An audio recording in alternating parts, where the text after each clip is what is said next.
bonjour à tous. Juste quelques mots pour vous dire dans quel cadre s'inscrit la soirée à laquelle vous allez assister. Euh, voilà, il s'agit d'un programme qui a été imaginé conjointement par l'Institut français et par Atlas et qui s'appelle l'Auberge du Lointain. C'est un nouveau programme organisé par Atlas et qui a pour objet de permettre à un groupe de traducteurs en résidence à Arles pendant plusieurs jours, de partager les questions qu'ils se posent pour la traduction d'un ouvrage qu'ils ont en commun sur leur table de travail. Ces questions étant des questions qui touchent à la littérature, qui sont vraiment intéressantes à partager, il nous a paru aussi important de prolonger cette conversation de 4 jours en public avec vous. Avant de prolonger vraiment, de rentrer dans cette conversation, je vais vous dire encore 2 mots, et puis vous pourrez assister à une lecture, et j'y reviendrai. Nous avons commencé ce programme qui a vocation à être pérennisé en invitant dans notre auberge Maëlys de Kerangal et ses traducteurs. Pourquoi elle? Ce choix est loin d'être anodin, c'est un choix qui vient de notre rencontre avec Maëlys. Il y a presque 10 ans, elle était venue présenter à Arles Tangente vers l'Est, un texte qui a fait l'objet, qui était issu d'une résidence à bord du Transsibérien, et elle m'avait dit que pour elle, écrire, c'était traduire. C'était traduire quelque chose. Alors, je ne sais pas si c'était dans un sens platonicien, quelque chose qui préexiste et qui, traversant l'écrivain, prend sa forme. En tout cas, aujourd'hui, on a prolongé cette conversation et elle parle d'une écriture qui la rend étrangère à sa propre langue. Et c'est tout l'objet de la conversation qui va suivre. Elle vous le dira beaucoup mieux que moi. Euh, Encore dire que avec elle est un groupe ce soir de 7 traducteurs et non pas de 9 comme il était prévu initialement et comme cela figure au programme. Bon, il y a eu 2 désistements, mais vous allez pouvoir donc exercer vos oreilles à comprendre ce texte dans toutes les langues qui seront lues successivement, dans un ordre qui va, pour moi, et c'est très subjectif, du plus familier vers le plus exotique, c'est-à-dire italien, catalan, roumain, croate, arabe et finlandais. De telle sorte qu'après avoir entendu 7 fois le même texte, vous comprendrez le finlandais. Voilà. Je passe donc maintenant la parole à Judith Rose, qui va dire quelques mots au nom de l'Institut français, peut-être. T'es plus grand que moi. Merci beaucoup, Yann, de me donner la parole. Je serai très brève. Je voulais simplement dire que nous étions très heureux. Je suis très heureuse d'être là ce soir, et l'Institut français est très heureux de soutenir ce nouveau programme, qui était effectivement une idée commune, au demeurant pas totalement révolutionnaire. Je crois que c'était Nabokov, notamment, qui organisait régulièrement un séminaire en Suisse avec tous ses traducteurs. Maëlys, tu vois dans quel pas je te mets. Mais une idée qui nous a paru très fructueuse, effectivement, en termes de formation, d'apprentissage pour ces professionnels de la traduction. J'ai moi-même un tout petit peu traduit. Et à l'époque où je le faisais, je harcelais littéralement les auteurs que je traduisais de questions, d'interrogations, de doutes existentiels sur le sens profond ou caché de telle ou telle phrase, de tel ou tel passage. Et j'aurais absolument adoré bénéficier d'un programme comme celui-ci. Je crois que ce dialogue avec l'auteur est très fructueux, et ce qui est très fructueux aussi dans le programme qu'Atlas a mis en place, c'est le dialogue entre les langues, bien sûr, puisque ces 7 traducteurs traduisent tous le même texte vers des langues différentes, et qu'on espérait comme ça créer un réseau de collaboration également entre eux. Voilà. Et puis je voudrais dire aussi que je suis particulièrement heureuse que ce programme débute avec Maëlys de Kerangal, avec laquelle l'Institut français a une longue collaboration. Maëlys était partie il y a quelques années en mission Stendhal, un programme de résidence à l'étranger, à San Francisco pour écrire ou entamer, je ne sais pas, un livre que j'adore et que vous avez sans doute lu, qui est Naissance d'un pont. Et puis elle nous a fait le plaisir d'être la marraine et d'être très impliquée dans la Nuit des idées, qui est un événement annuel que nous organisons. Et puis c'est une des auteurs françaises contemporaines les plus, alors il paraît qu'on dit autrice, moi j'aime pas ça, les plus traduites dans le monde aujourd'hui, et je ne compte pas le nombre de demandes d'aide à la cession de droits, d'aide à la traduction que nous recevons pour ces livres chaque année. et auquel on accède évidemment volontiers quand on le peut. Voilà, donc je me réjouis beaucoup d'assister à cette séquence. Je vous remercie. Je rajoute un tout petit mot pour dire que donc, la conversation sera animée par Marie-Madeleine Rigopoulos, ici présente, et qui viendra donc, après la lecture, rejoindre l'autrice et les traducteurs au plateau.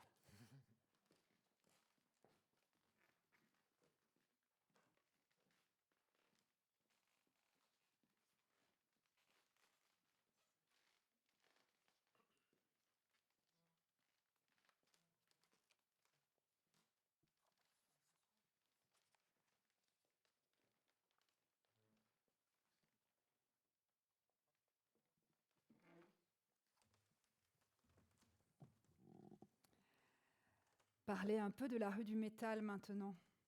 Revoir Paula qui se présente devant le numéro 30 bis ce jour de septembre 2007 et recule sur le trottoir pour lever les yeux vers la façade. C'est un moment important.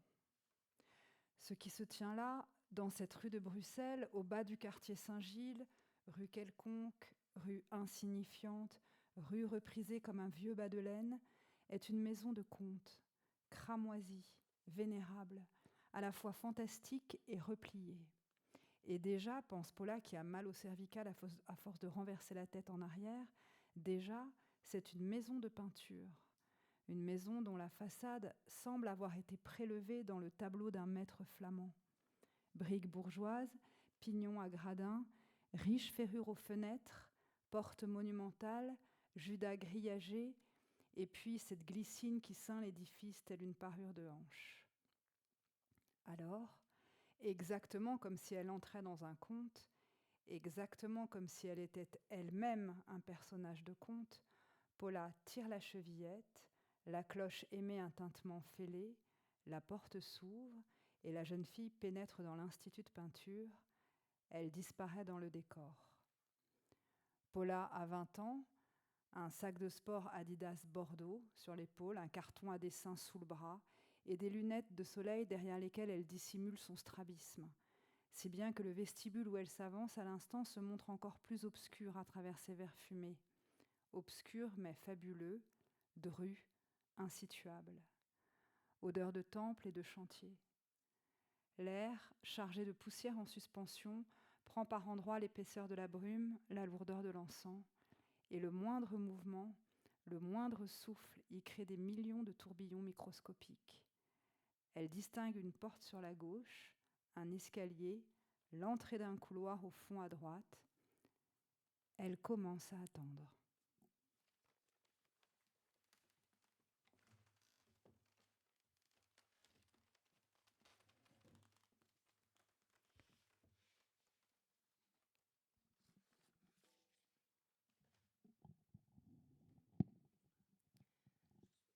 Parlare un po' della Rue du Métal, adesso. Rivedere Paula che si presenta davanti al numero 30 bis quel giorno di settembre 2007 e indietreggia sul marciapiede per alzare gli occhi verso la facciata. È un momento importante. Quello che sorge là in quella strada di Bruxelles, nella parte bassa di Saint-Gilles, strada qualunque, strada insignificante, strada rammendata come una vecchia calza di lana, è una casa da favola, cremisi, venerabile, al tempo stesso fantastica e segreta, ripiegata su se stessa. E già, pensa Paula con la cervicale dolorante a forza di rovesciare indietro la testa, è già un'immagine dipinta, con la facciata che sembra presa da un quadro di un maestro fiammingo.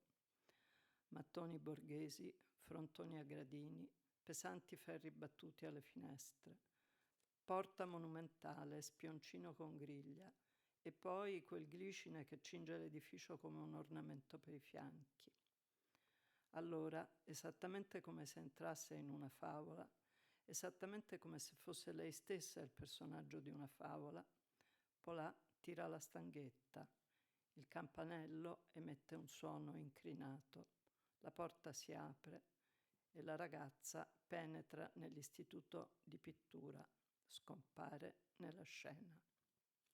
Polà, 20 anni, sacca sportiva Adidas Bordeaux in spalla, una cartella da disegno sotto il braccio, occhiali da sole dietro i quali dissimula il suo strabismo, tanto che l'atrio nel quale avanza in questo momento appare ancora più scuro attraverso le lenti, scuro ma favoloso, compatto, fuori dal tempo. Odore di tempio e di cantiere.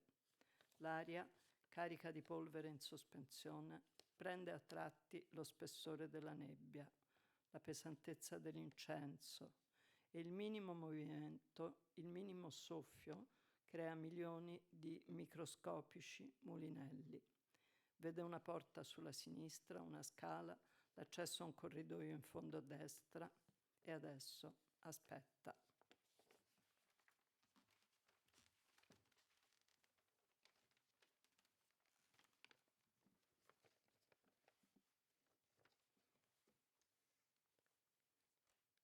I ara parlar una mica de la Rue du Métal.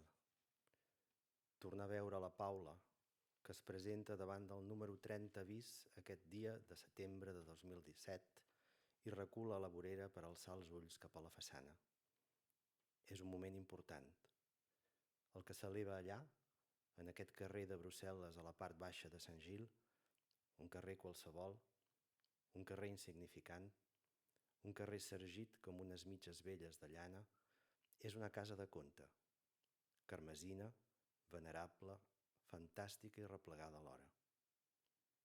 I ja d'entrada, pensa la Paula, a qui fan mal les cervicals de tant de tirar el cap enrere, ja és una casa de pintura, una casa a la façana de la qual sembla treta d'un quadre de mestre flamenc. Totxo burgès, capcers esglaonats, ferramenta rica a les finestres, porta monumental, espiera enreixada i aquella glicina que senyeix l'edifici com una adorn de malucs.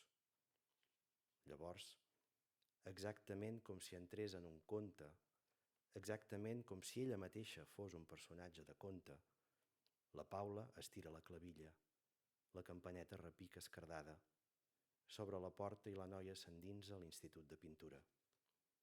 Desapareix dins el decorat. La Paula té 20 anys i porta una bossa d'esport Adidas de color bordeus a l'espatlla, una carpeta de dibuix sota el braç i unes ulleres de sol darrere les quals es dissimula l'estrabisme, de tal manera que el vestíbul pel qual avança ara mateix se li revela encara més fosc a través dels vidres fumats. Fosc però fabulós, atapeït, insituable. Olors de temple i d'obra. L'aire, carregat de pols en suspensió, adquireix en alguns punts l'espessor de la boira, la pesantor de l'encens i el moviment més imperceptible, la bufada més insignificant i creen milions de remolins microscòpics. Distingeix una porta a l'esquerra, una escala, l'entrada a un passadís al fons a la dreta. Ara espera.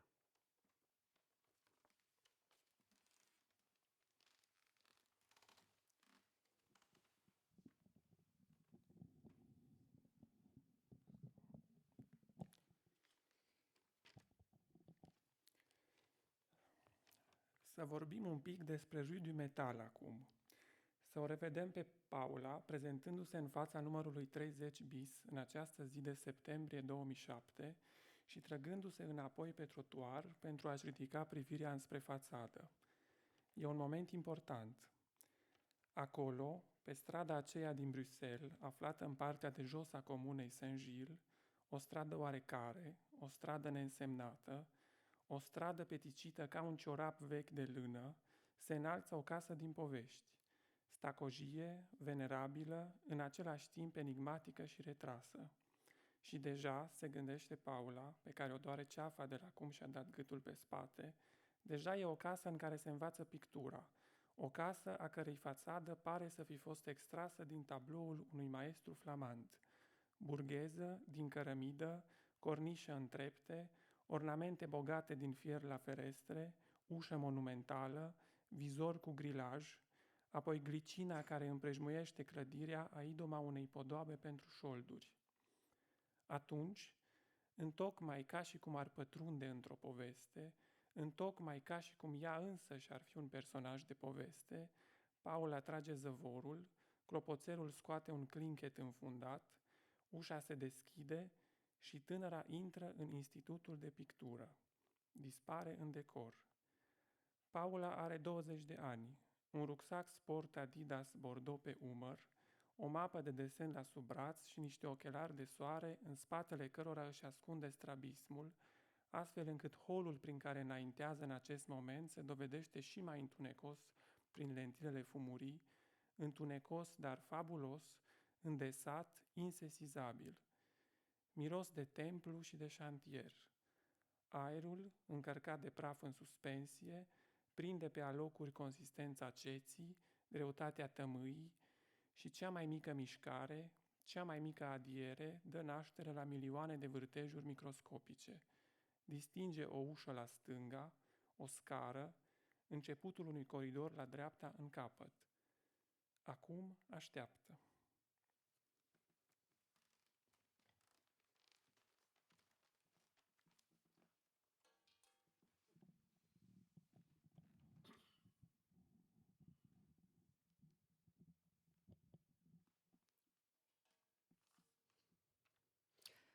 A sada malo o Rue du Métal i o Pauli koja stiže do broja 30 bis tog rujanskog dana 2007. Uzmiče na pločniku i podiže oči u smjeru pročelja. Ovo je važan trenutak. To zdanje koje se tu nalazi u toj ulici donjeg dijela Komune Saint-Gilles, bezveznoj, beznačajnoj ulici pokrpanoj poput starih vunenih hulakopki, kuća iz bajke, grimizno crvena, zadivljujuća, istovremeno čudesna i tajnovita. I već sad, misli Paula, koju od silnog zabacivanja glave bole vratni kralješci, to je kuća slikarstva, kuća čija fasada kao da je presađena sa slike nekog flamanskog majstora. Cigla dobrostojećih kuća, zabat s drvenim gredama, bogato urešeni prozorski okovi, monumentalna vrata, zirak sa zaštitnom rešetkom i ta glicinija što opasava zgradu kao kakav ukras prebačen preko bokova. I tad, baš kao da ulazi u bajku, baš kao da je i sama lik iz bajke, Paula povlači zvonce koji isprekidano odjekne, vrata se otvaraju i djevojka ulazi u institut za slikarstvo. Nestaje u dekoru. Paula ima 20 godina, sportsku Bordeaux torbu marke Adidas o ramenu, mapu pod miškom i sunčane naočale iza kojih prikriva svoj strabizam. Pa se predvorje u koje sad ulazi, kroz njezine zatamljene naočale, čini dodatno mračnim. Mračnim, ali čudesnim, stješnjenim, nedokučivim. Miris hrama i gradilišta. Zrak zasićen česticama prašine mjestimice je gust poput izmaglice, opor poput tamjana, a najbezazleniji pokret, najbezazleniji dašak u njemu stvara na milijune mikroskopski sičušnih vrtloga. Paula nazire vrata s lijeva, stubište, ulaz u hodnik udu desno, počinje čekati.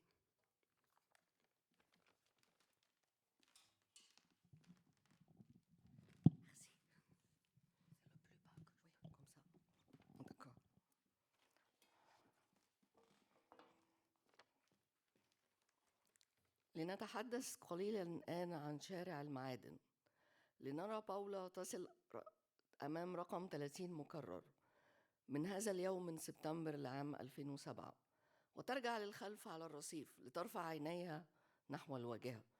إنه وقت جلل. ما يوجد هنا في أحد شوارع بروكسل هذه أسفل بلدية سانجيل شارع عادي، شارع لا يستحق الذكر، مثل جورب قديم من الصوف، هو بيت حكايات، قرمزي جليل خلاب وغامض في آن. وبالفعل تفكر باولا التي أؤلمها عنقها من كثرة إسقاط الرأس للخلف، بالفعل هو منزل للرسم، منزل واجهته تبدو كأنها مأخوذة من لوحة فنان فلامنكي، قرميد برجوازي، سقف متدرج، زخارف حديد فاخرة على النوافذ، بوابة هائلة، وصواص مسيج، ثم هذا الجليسين الذي يحيط بالصرح مثل حلية على جانبي الحوض. عندئذ بالضبط كأنها تدخل حكاية، بالضبط كأنها هي نفسها إحدى شخصيات الحكاية.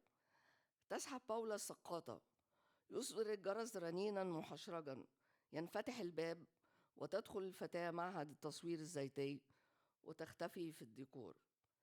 باولا 20 عاما، حقيبة أديداس أحمر بنفسجي على الكتف، كرتون مخصص للرسم تحت الذراع، ونظارة شمس تخفي جيدا خلفها حولها، إلى حد أن البهوة الذي تتقدم فيها حاليا يظهر أقتم عبر زجاجها المدخن، معتم لكن خرافي، كثيف لا زمني. روائح معبد ومشغل، الهواء المحمل بالغبار العالق يأخذ عبر الأماكن كثافة السديم، ثقل البخور، وأقل حركة، أقل نفس يخلق فيه ملايين من الدوامات الميكروسكوبية. تتبين بابا على اليسار، درج، مدخل في الخلفية على اليمين، تبدأ الانتظار.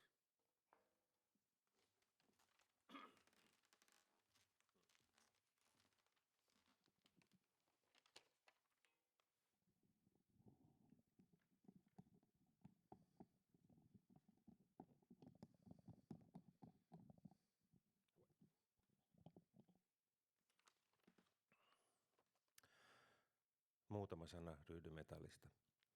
Kun näkee Paulan saapuvan tuona syyskuun päivänä 2007 numeron 30 bis eteen ja perääntyvän jalkakäytävällä, jotta näkisi talon koko julkisivun, se on merkittävä hetki.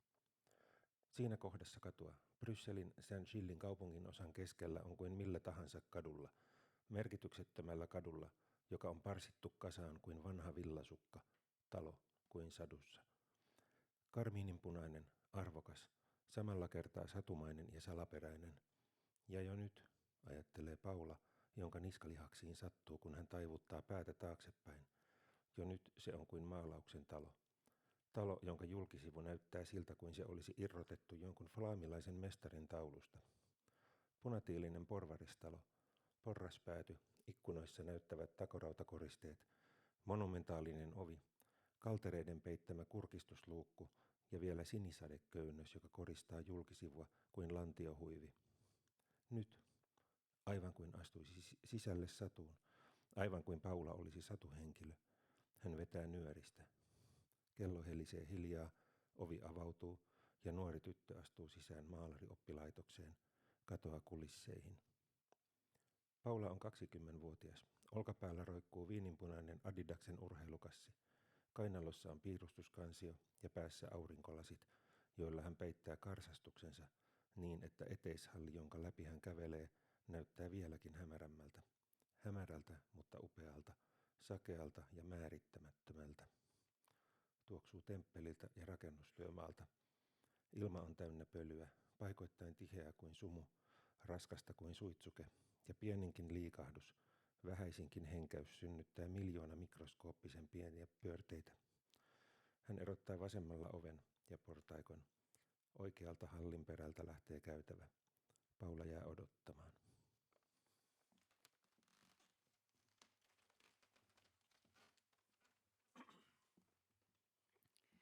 Elle a posé ses affaires à ses pieds et laisse traîner son regard dans la pièce, sur le sol, le plafond, les murs. Elle se demande où elle est tombée. Autour d'elle, et de plus en plus nette à mesure que les secondes s'écoulent et que ses yeux s'adaptent à la pénombre, les parois échantillonnent de grands parements de marbre et des panneaux de bois, des colonnes cannelées, des chapiteaux à feuilles d'acanthe, une fenêtre ouverte sur la ramure d'un cerisier en fleurs, une mésange, un ciel délicat. Soudain, Paula enjambe son sac, s'avance lentement vers les plaques de marbre, de la brèche violette, elle le saura plus tard, pose sa paume à plat sur la paroi, mais au lieu du froid glacial de la pierre, c'est le grain de la peinture qu'elle éprouve. Elle s'approche tout près, regarde, c'est bien une image.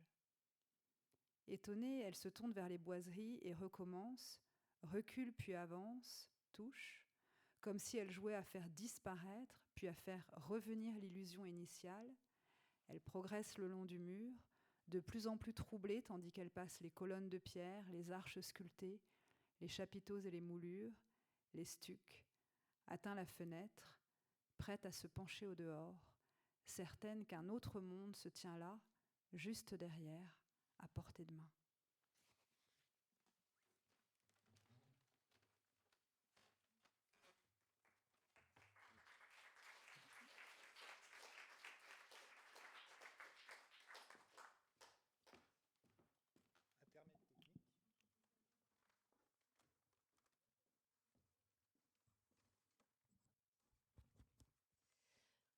Bonsoir. Merci beaucoup d'abord pour cette lecture qui me fait penser, je pense toujours à la Tour de Babel, Maëlys, quand j'entends des traducteurs. Je me dis que traduire, c'est un peu reconstruire la tour de la malédiction de la Tour de Babel. Et c'est toujours très très plaisant. Je vais d'abord présenter nos traducteurs parce qu'ils ont des faits d'armes ou de plumes plutôt qui méritent d'être cités. Alors je vais les citer par ordre d'apparition, de lecture. Maria Baiocchi, vous avez traduit vers l'italien. Vous traduisez d'ailleurs aussi de l'anglais et du portugais vers l'italien. Parmi les auteurs que vous avez traduits, Coetzee, on dit d'ailleurs, on prononce Coetzee, Steinbeck, Thomas Wolfe, Jane Austen, Sylvie Germain, Veyergans, et ce sera le 5e roman de Maëlys de Kerangal que vous traduisez. En deuxième, nous avons entendu Jordi Martín Lloré, qui a traduit vers le catalan. Vous avez traduit Romain Gary, Boris Vian, Emmanuel Carrère, Mathias Sénard, Éric Vuillard, Antoine Compagnon et Claudel, pour ne citer que cela. Et puis nous avons entendu Laurentiu, alors je vais essayer de le prononcer correctement, Malone-Fallen. Ça va. Vous avez traduit, entre autres, Pérec, Philippe Besson, Yannick Enel, Éric Emmanuel Schmitt, et vous traduisez également des traités d'astronomie et des livres de sciences humaines. Puis nous avons entendu Ursula Burger, qui a traduit vers le croate. Ursula, vous avez traduit notamment Duras, Emmanuel Pagano, Sylvain Prudhomme, Beckett, Assia Djebar. Puis nous avons entendu Raouia Sadek, en arabe. Vous êtes entre autres la traductrice de Didier Daninx, de Bernard Noël, de Catherine Millet, d'Albert Cossery, et vous êtes également artiste plasticienne. Vous traduisez également donc de la poésie, ça on l'a cité, et des livres d'art. Et enfin, nous avons entendu le finlandais avec Ville Keunas. Alors, il faut quand même dire que normalement, il devrait y avoir 7 traducteurs sur cette scène. Il y en a une qui se cache dans la salle, qui est Anu Partanen, avec qui vous partagez ces traductions. Vous avez traduit Pérec, Rabelais, Céline, Houellebecq, Lévi-Strauss, Rousseau et Flaubert, parmi d'autres. Je crois qu'en termes de faits de plumes, il y a vraiment des choses assez impressionnantes. Maëlys, première question pour vous. D'abord, une question un peu naïve, mais que je ne peux pas ne pas poser. Qu'est-ce que ça vous fait d'entendre vos mots dans toutes ces langues aussi différentes? Et je vous observais écouter vos traducteurs, comme si vous cherchiez à reconnaître vos mots. C'est vraiment ce qui se passait dans votre tête ou j'extrapole? Oui, non, c'est ce qui se passe. C'est ce qui se passe. Bon, je parle très mal quelques langues et vraiment bien aucune. Et donc, c'est vrai que quand j'écoutais ces lectures, et c'est aussi pour ça qu'on avait choisi ce passage, il y a quelques noms propres qui, justement, donc c'est une question de traduction, par exemple, la question des noms propres, et ça fonctionne un peu comme des prises sur une paroi. On se repère, on se rythme. J'entendais Adidas, je voyais à peu près où est-ce qu'on était, ou Saint-Gilles, Paola, etc. Et voilà, j'essayais de suivre chaque traduction avec ces espèces de prises que constituent les noms propres dans un texte. Mais au-delà d'être moi-même d'abord dans un sentiment quand même d'étrangeté, parce que c'est vrai que c'est ce texte, mais qui devient complètement autre chose, et quelque chose que je ne peux pas reconnaître, quelque chose une chose à laquelle je suis étrangère, de fait. Et je trouve il y a à la fois évidemment un sentiment d'abord de gratitude pour ces traducteurs qui font passer ce texte du français, qui le ramènent dans leur langue, Et il y a là une attention qui est portée à ce livre, qui est assez bouleversante. C'est vrai que c'est à la fois c'est une grande énergie, c'est aussi un effort intellectuel, un effort artistique. Enfin, j'ai une grande gratitude pour ce travail et ce qu'ils font. Et puis aussi, moi, ça m'évoque aussi une espèce de monde qui s'augmente pour ces livres, c'est-à-dire l'idée qu'ils ont une aire de circulation qui s'accroît dès qu'un traducteur décide de le traduire. Et ça c'est beau. C'est l'idée que ce livre voyage. Alors, il ne m'appartient plus vraiment, parce que de fait, ne comprenant pas ces langues, il faut lâcher son livre et donc faire confiance au traducteur. Il y a aussi l'idée d'un lâcher-prise et d'un geste aussi de grande confiance. Et évidemment, parce que moi, en plus, je n'ai pas du tout l'idée de contrôler, etc. Et donc, ça ne m'appartient plus, ça me devient très étranger. C'est une impression très troublante et par ailleurs très belle. Alors, une des spécificités de votre écriture, et évidemment ce roman-là ne fait pas exception, donc Un monde à portée de main, c'est l'extrême précision dans la recherche du mot juste, ce qui d'abord donne parfois des mots extrêmement complexes, mais absolument pas posés par hasard là où ils sont posés. Et je vous ai entendu dire un jour que quand vous écrivez, vous n'avez pas de premier jet, vous attendez d'avoir atteint le niveau que vous vouliez atteindre dans l'écriture sur un passage pour pouvoir passer au passage d'après. Si c'est toujours le cas, du coup, je me suis demandé si pour les traducteurs, le travail fonctionnait de la même manière, c'est-à-dire que pour travailler sur un texte de Maëlys de Kerangal, pour trouver le souffle, le rythme, la rythmique de la langue, est-ce qu'il faut un petit peu se mettre dans ses pas ou au contraire aller chercher son propre souffle autant que faire se peut pour quelque part lui rester fidèle en fait, paradoxalement. Alors par exemple, Jordi Martin, est-ce que vous sauriez me répondre? Bonsoir. Bon, je dis souvent que la traduction, c'est toujours en fait un jeu de force, un jeu d'équilibre entre le style de l'écrivain et le style du traducteur, qui est une sorte d'écrivain.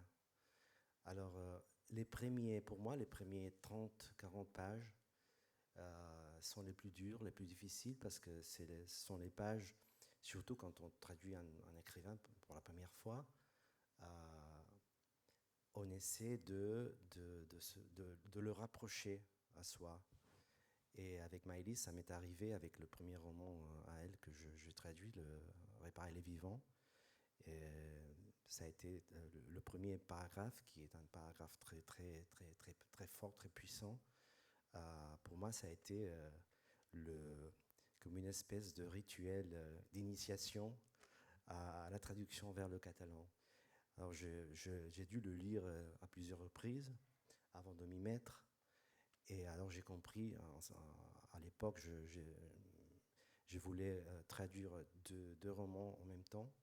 Mais quand j'ai lu ce premier passage, je me suis dit non, ça ne va pas être possible. Je vais traduire d'abord ce roman de Maëlys et après je ferai le reste.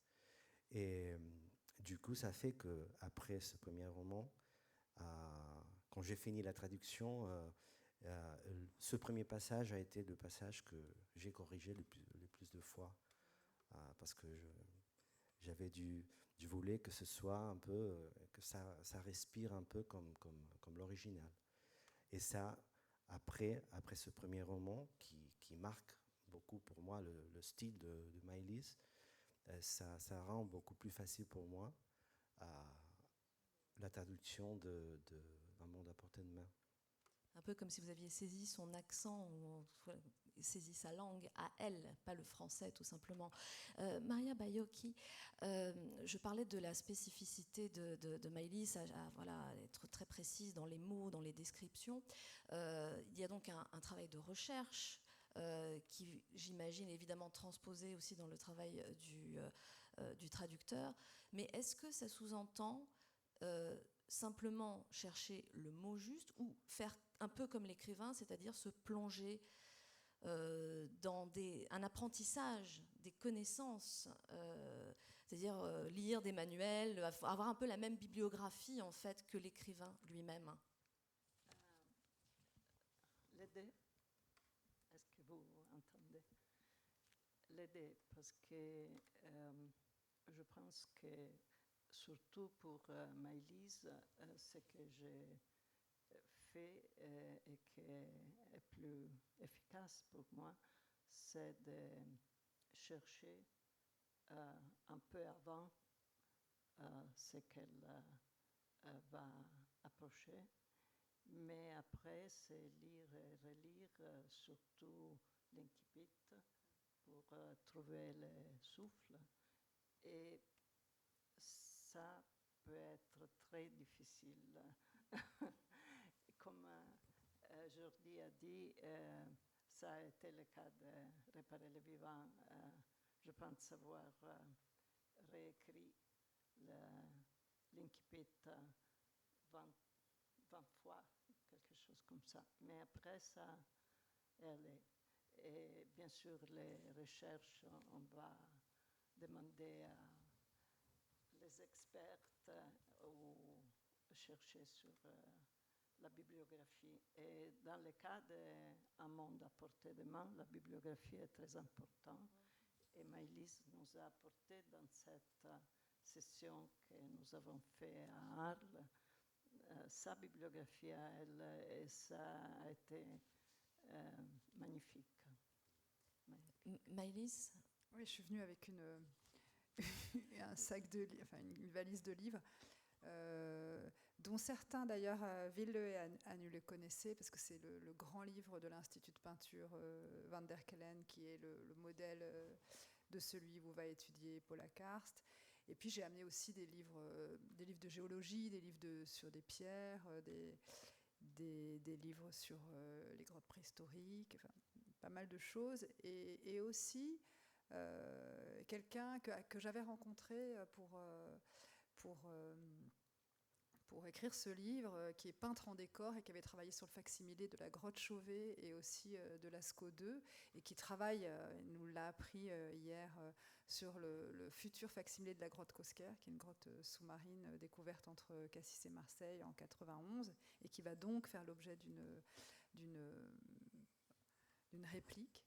Il est venu aussi présenter son travail au traducteur, parce que pour le coup, il y a une chose qu'a dit Ville dès les premiers temps de l'atelier, c'est que il se trouve que ce livre-là est assez troublant, parce que le travail de cette fille, il disait, ça parle de nous, ça parle de notre travail de traducteur, parce qu'il y a de l'interprétation quand on est peintre en décor, mais il y a aussi de la restitution, et en fait, tout se fait dans cette tension-là, en fait. Il y a une forme de modestie aussi dans le travail du peintre en décor, c'est-à-dire de quelque part se mettre au service de quelque chose. On n'est pas dans la création, on va dire, narcissique, pour simplifier. Oui, ou alors il y a la question de l'auteur, en fait. C'est aussi la question de l'auteur. C'est-à-dire qu'elle, c'est une fille à qui on dit « mais t'aimerais pas être vraiment peintre ? Est-ce que tu veux pas être une vraie peintre ?» etc. Et peut-être c'est des questions qu'on peut poser au traducteur.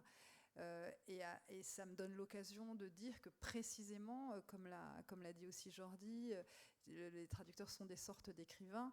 Il y a cette phrase aussi d'Emmanuel Ocar qu'on cite parfois, que j'ai cité tout à l'heure, c'est le traducteur ne traduit pas des textes, il écrit des traductions. Hein. Et c'est vrai qu'il y a quand même l'idée que le traducteur est un auteur, et en même temps il est aussi l'auteur d'un auteur, quoi.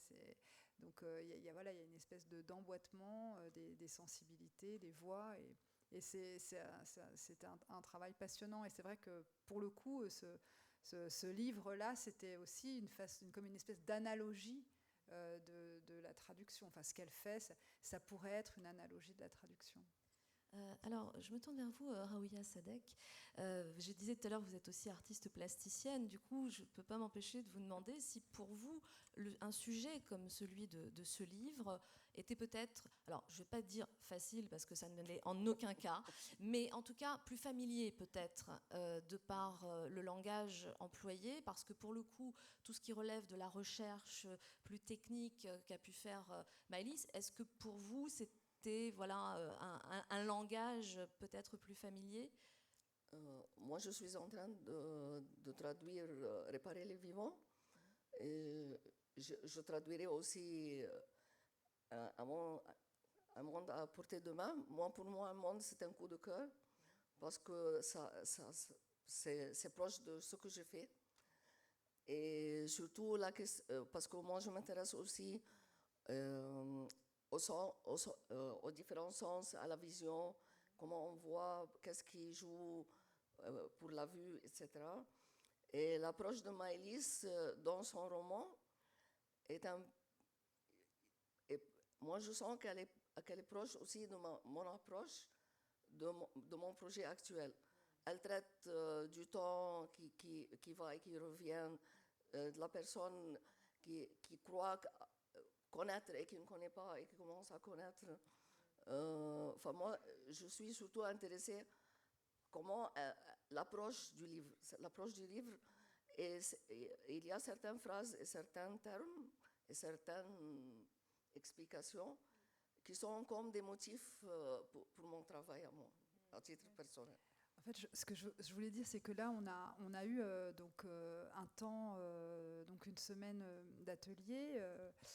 Et en fait, évidemment, comme il y avait une question de première fois, on initiait aussi quelque chose, une notion d'aventure, d'initiation un peu pour tout le monde. Comment est-ce qu'on allait s'y prendre pour ces journées, pour traverser un peu ce livre. Et on a plutôt d'ailleurs, alors il y a eu ce travail sur ce texte qui a été lu, donc un travail très concret, pratique. On a décidé de traduire justement ces 2 pages qui vous ont été lues.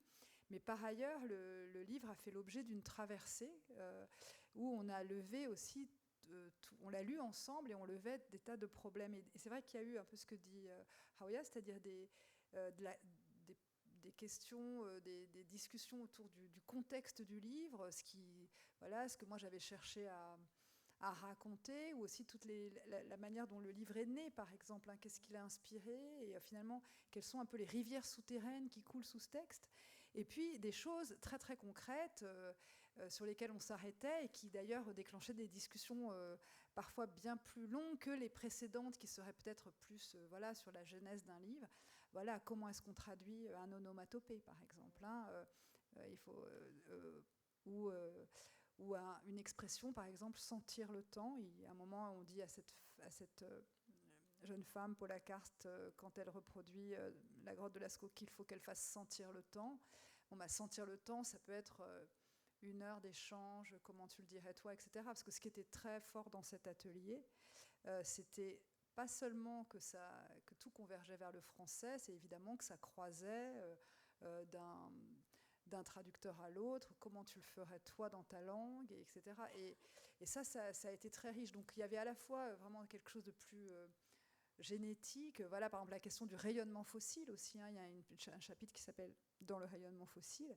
Bon, ça, c'était interminable aussi parce que, par exemple, c'est pas une expression qui peut, ce que l'on peut dire, par exemple, en roumain, c'est trop scientifique, ça fait sentir parfois trop la radiation qui pourrait être celle d'une bombe nucléaire.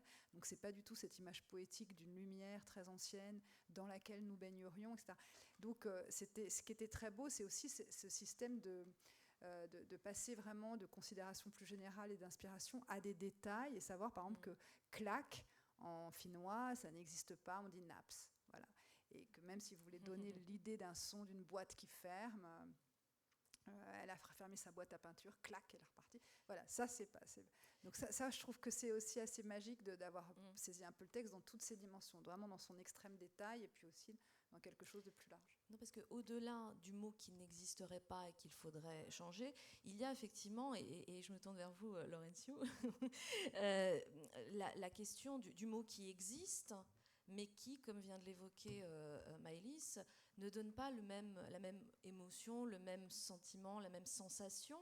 Et donc, il faut aller chercher la sensation, peut-être plus que le mot, d'une certaine façon, non ?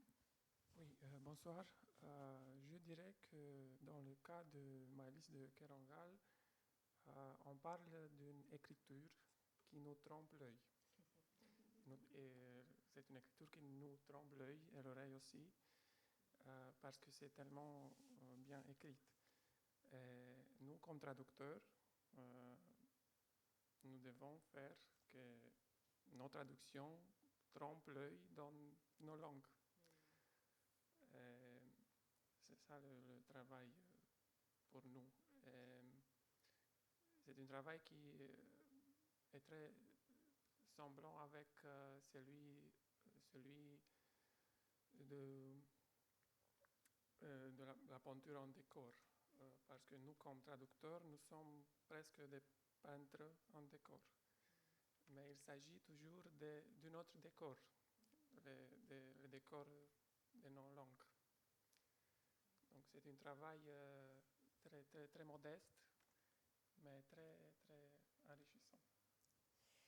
Est-ce que parmi toutes les langues qui ont été entendues aujourd'hui, il y en a, à travers le travail que vous avez fait dans l'atelier, où vous vous seriez rendu compte, Maëlys, et puis bien sûr les traducteurs, qui seraient plus proches, plus aisés à traduire, justement, à emmener votre texte que d'autres. C'est-à-dire que est-ce que c'est forcément celle qu'on imagine? Parce que est-ce que c'est plus facile de traduire vers l'italien un texte comme le vôtre, ou est-ce qu'au contraire, l'affranchissement à travers une langue extrêmement différente, comme le serait l'arabe ou peut-être le croate ou le finnois, cet affranchissement à travers une grande différence de la langue donnerait peut-être une autre liberté?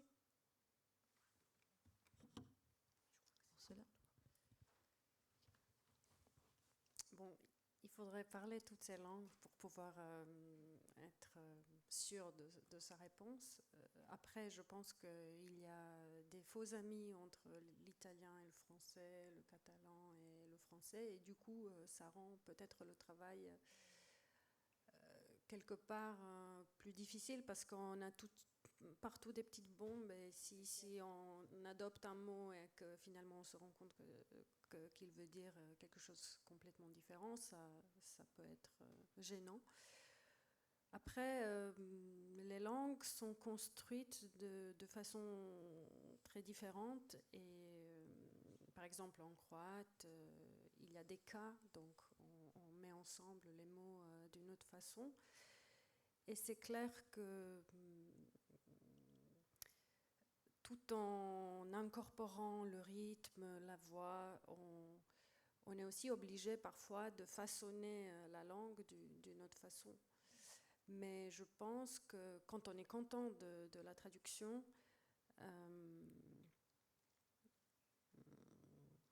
il n'y a pas de raison qu'une langue qui est plus éloignée du français ne puisse pas véhiculer un roman. Il y a juste un détail, c'est que le français, c'est quelque part une langue où les écrivains francophones et les poètes sont allés plus loin dans la déconstruction de leur propre langue.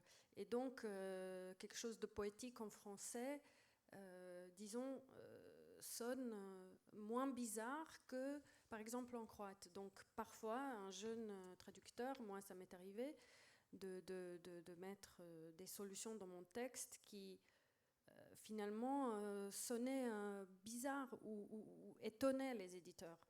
Et parfois, je devais me battre pour certaines solutions que j'ai trouvées en citant des poètes croates qui étaient extrêmement avancés dans ce travail de décortiquer les métaphores, de créer de nouveaux mots, d'organiser la phrase d'une façon nouvelle, pour dire, voilà, eux, ils ont fait, et laissez-moi aussi faire, parce que voilà, je traduis un auteur d'une langue qui se comporte différemment enfin, où on est allé plus loin dans l'écriture, peut-être, quelque part.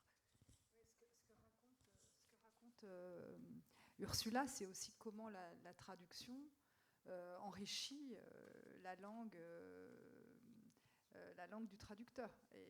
Et ça, c'est aussi merveilleux de penser que en traduisant tous les auteurs qu'on a cités pour elle, voilà, il se passe des choses en croate qui peuvent peut-être justement être décalées, bouger ou être regardé, un peu déplacé, parce qu'il y a eu des traductions, il y a l'apport de la traduction de livres étrangers. Et ça,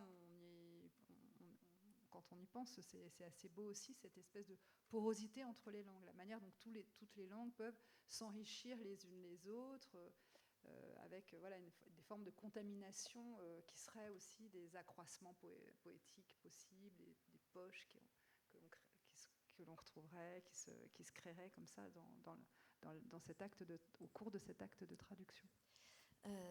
Wille, la première, quand vous avez commencé à travailler sur cet extrait que vous avez lu aujourd'hui, quelle a été la première difficulté à laquelle vous avez été confronté? Est-ce que c'était d'ordre lexical, de vocabulaire? Est-ce que c'était de grammaire? Est-ce que c'était le ton, la musicalité? Quel a été le premier moment où vous avez senti que vous alliez buter? Si ça a été le cas, parce que peut-être que c'est parti comme une lettre à la poste. Il n'a pas buté.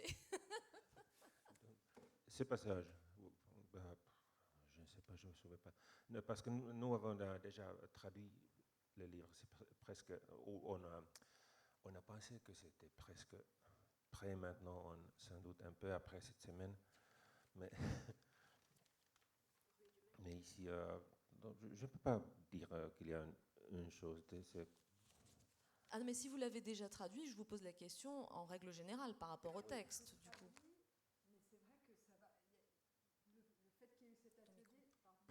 Le fait qu'il y ait eu cet atelier, c'est assez drôle, parce que c'est vrai que Wille et Anu sont arrivés avec un livre traduit. C'était quasiment... on pensait qu'on avait fini, quoi. Ouais, mais de fait, toutes ces discussions ont aussi ressoulevé certaines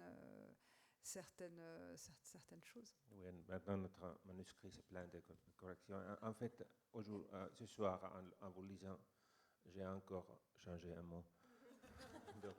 Donc ça se développe. Mais je ne peux pas dire une seule difficulté. Parce qu'il y a beaucoup. Hein. Mais les 2-3 alors. Oui, et surtout c'est de trouver les passes, parce qu'il y a toujours dans réparer les vivantes, il y avait surtout toutes les terminologies médicales, et ici c'est peinture décorative. Donc nous toujours on cherche des experts qui nous disent comment ça se dit en finnois.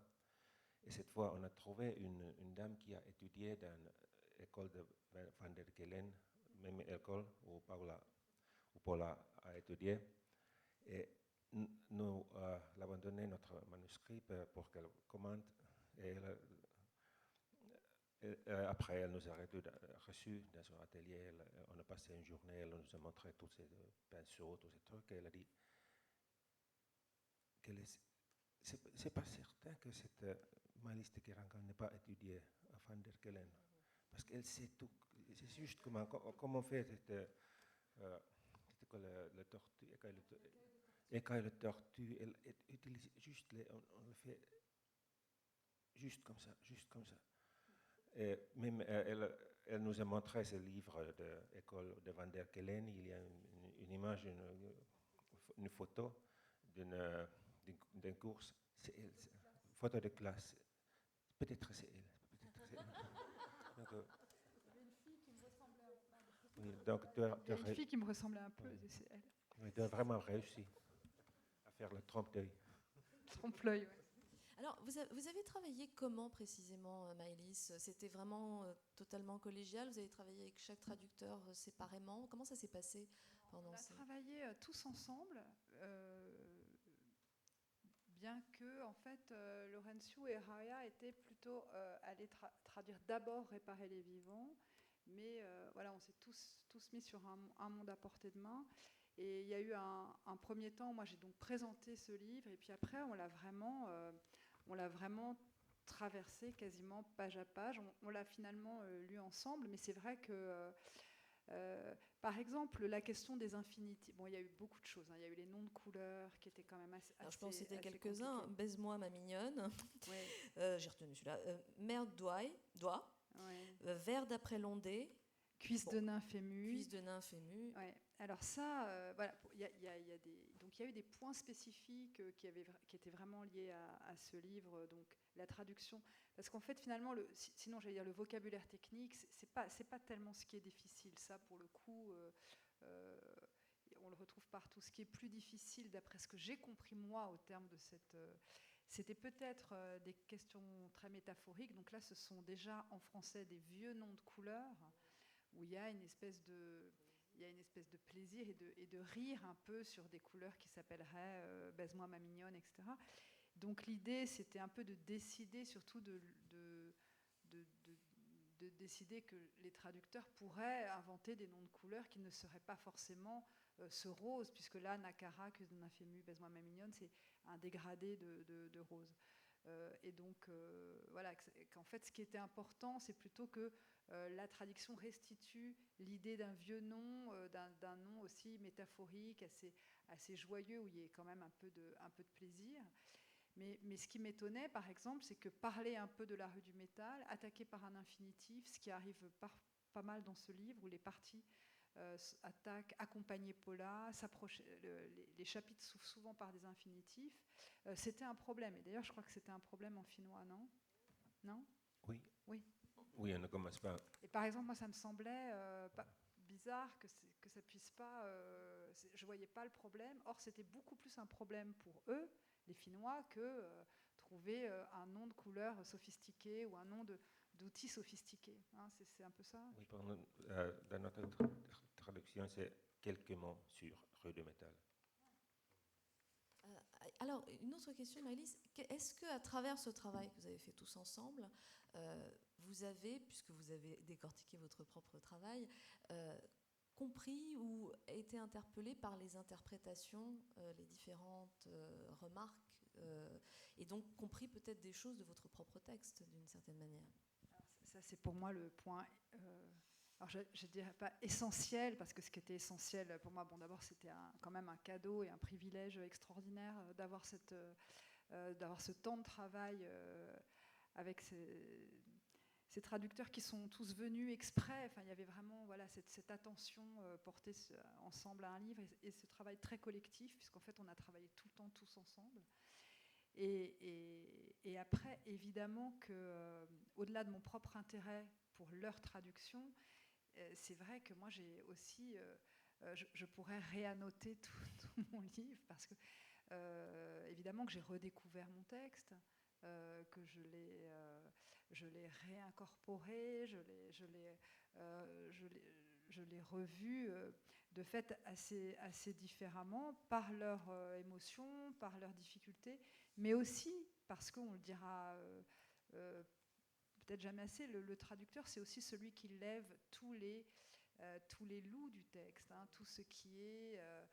c'est celui peut-être qui va vous le lire d'une manière si détaillée, au sens de si rapproché, qui va pouvoir dire, mais si une phrase, justement, dans son sens, il y a quelque chose d'un peu esquivé, il n'est absolument pas question de mettre aucune, j'allais dire, poussière sous le tapis. Le traducteur, c'est celui qui lève aussi tous les problèmes. Et ça, j'étais assez émerveillée de ça. Évidemment que moi aussi, j'aurais envie de corriger certaines choses. Et puis, il y a aussi l'idée que dans d'autres langues, ou en creusant même un mot que moi j'ai employé sans en connaître vraiment le sens exact, parce que de fait, ça m'arrive et ça nous arrive tous, j'ai découvert aussi des espèces de hasards objectifs concernant l'écriture du texte. Par exemple, 2 exemples. Il est question du Club des 5. Je pense que moi, je m'identifiais beaucoup à l'une des filles du Club des 5 qui était Claudine, dite Claude. Il y avait donc Claudine et Annie, et puis François et Michel, et le chien d'Agobert. Donc c'est la collection Bibliothèque Rose et ça de mon enfance. Et c'est vrai que, par exemple, il est question... les découvreurs de Lascaux étaient aussi 4 et un chien, donc il y a une espèce d'analogie, et moi à un moment je fais revenir ce nom de Club des 5, et Vélé me dit mais c'est Paula le nom finnois pour Claude. Donc c'était drôle de voir qu'il y avait des espèces de clins d'œil comme ça. Et puis par exemple, un truc qui m'a beaucoup troublée, c'était la signification de Véron pour des yeux Véron. Évidemment, on voit tous que ça désigne des yeux de différentes couleurs, qu'ils soient vert et marron ou bleu et vert, etc. Mais ça veut aussi dire, et ça m'intéresse, ça m'a assez bouleversée, que l'iris est cerné d'un blanc.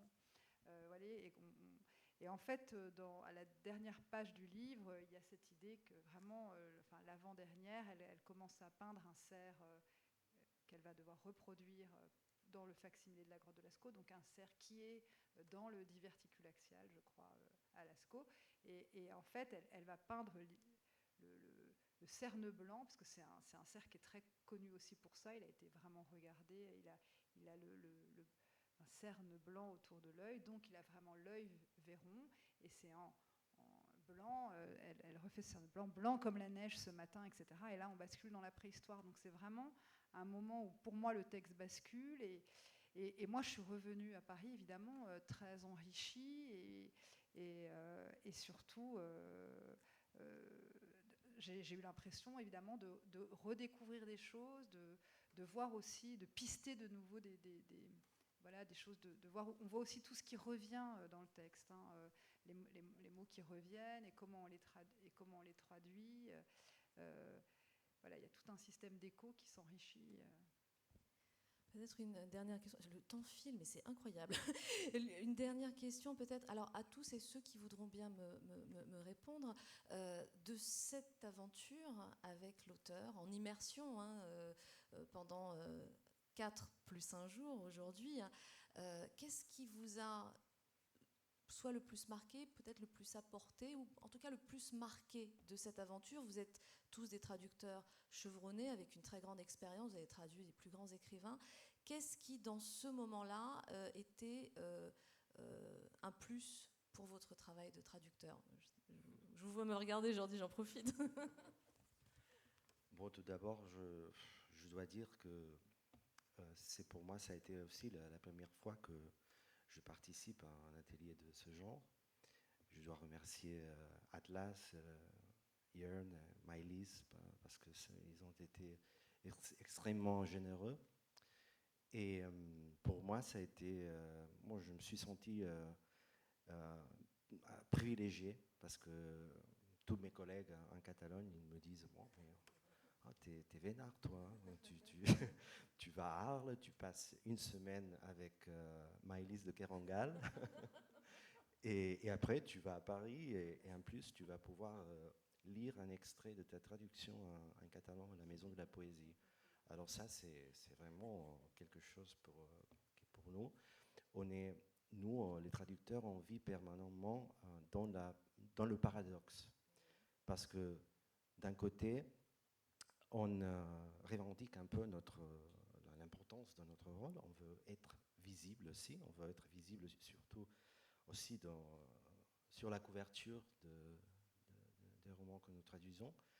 Mais d'un autre côté, nous voulons que le lecteur ne pense pas trop à nous quand il lit, par exemple, Un món a l'abast de la mà, le titre en catalan de ce roman de Maëlys de Kerangal. Parce que si le lecteur, en lisant la version catalane du roman de Maëlys, pense souvent à nous, ça veut dire qu'on n'a pas trop bien fait le travail. Alors c'est un paradoxe constant. Est-ce qu'il y a une autre réaction, quelques villes peut-être ou... Oui, on pense que c'est déjà un privilège de pouvoir traduire un livre, parce que comme ça on peut vraiment approfondir ou s'immerser dans le livre. Et maintenant c'est un double privilège d'avoir pu faire ça. Et je pense que même si on n'avait pas une pareille chose pour le prochain livre de Maëlys, ça nous aiderait quand même immensement, parce que maintenant on connaît comment elle pense, on connaît ce monde, quoi. Oui, je pense que ça c'est très important, et avoir fait ça nous a ouvert une porte nous avons vu ce qui était derrière le livre, avant l'écriture et avant la conception de ce livre. Et pour moi, ça a été très enrichissant. Alors, je vais demander juste une dernière chose à chacun d'entre vous. Si vous voulez bien nous dire, comme on l'a entendu là, le titre du livre dans la langue de traduction. Est-ce que c'est possible, Raouya? En langue arabe, ça ne pose pas de problème. C'est la même expression. Donc, le titre العالم في متناول اليد. Ursula? Svijet na dohvat ruke. Je vais le répéter parce que j'ai encore un titre alternatif, je n'ai pas encore décidé lequel de deux. La traduction littérale vers le catalan serait un món à la base de la main. Mais il y a aussi une expression catalane qui est a tocar. On l'utilise quand quelque chose est tellement près de toi qu'on peut même presque la toucher. Alors, je ne sais pas si un món à la base de la main ou un món a tocar. Maailma käden ulottuvilla. Un mondo a portata di mano è le même. O lume la îndemână. Un monde à portée de main. Merci infiniment à vous tous. Merci à vous, Maëlys, d'avoir partagé cette si belle expérience avec nous. Et merci, encore une fois, de porter la voix de nos auteurs toujours plus loin. Merci à vous tous d'avoir été avec nous ce soir. Alors, est-ce qu'il y a peut-être des questions dans la salle? Ah, lumière. Est-ce que... Non? Vous y attendiez pas, c'est pour ça. On les a pris de court.